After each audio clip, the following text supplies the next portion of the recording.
আল্লাহ রাব্বুল আলামিন প্রতিবার তিনি সাবধান করে বললেন, তোমরা মুসলমান না হয়ে মরবে না। আজকে আমরা এমএলএ হয়েছি, আজকে এমপি হয়েছি, আজকে প্রধান হয়েছি, আজকে পঞ্চায়েত হয়েছি, আজকে ধনবান হয়েছি, জ্ঞানবান হয়েছি, অর্থশালী হয়েছি, বিত্তশালী হয়েছি, কিন্তু বন্ধু আমার ভাগ্যের পরিহাস, আমরা সব কিছু হয়েছি বটে, তবে মুসলমান হতে পারিনি। আল্লাহ চেয়েছেন মুসলমান না হয়ে মরবে না। আমরা বড়লোক হয়ে মরতে চাই, আমরা জ্ঞানী হয়ে মরতে চাই, আমরা এমএলএ হয়ে মরতে চাই, পঞ্চায়েত হয়ে মরতে চাই, প্রধান হয়েছি, বুকটা পাঁচাত হয়ে গেছে, হিসেব করে দেখলে নাও তুমি মুসলমান হয়েছো কিনা। তোমার প্রধানই, তোমার এমএলএ, তোমার এমপি, তোমার সব কিছু গলে শেষ হয়ে যাবে দুদিন পরে। বরফ যেমন গলে যায় তেমন শেষ হয়ে যাবে, কিছুই থাকবে না।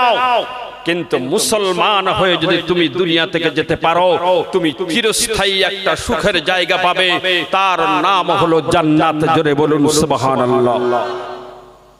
মুসলমান কাকে বলে? মুসলমান তাকেই বলে যে নবীর তরিকাকে নিজের জীবনে নেয়। আল্লাহর নবী সাল্লাল্লাহু আলাইহি ওয়াসাল্লাম তিনি বলছেন, তোমরা মুসলমান যদি হতে চাও, আমি নবী যেটা এনেছি সেটাকে তোমরা মজবুত করে ধরো।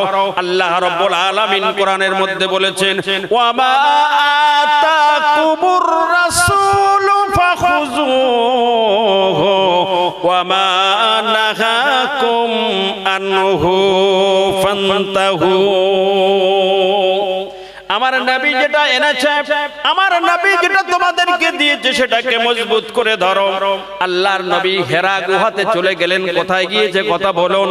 হেরা গুহাতে 40 দিন তিনি ধ্যানমগ্ন হলেন।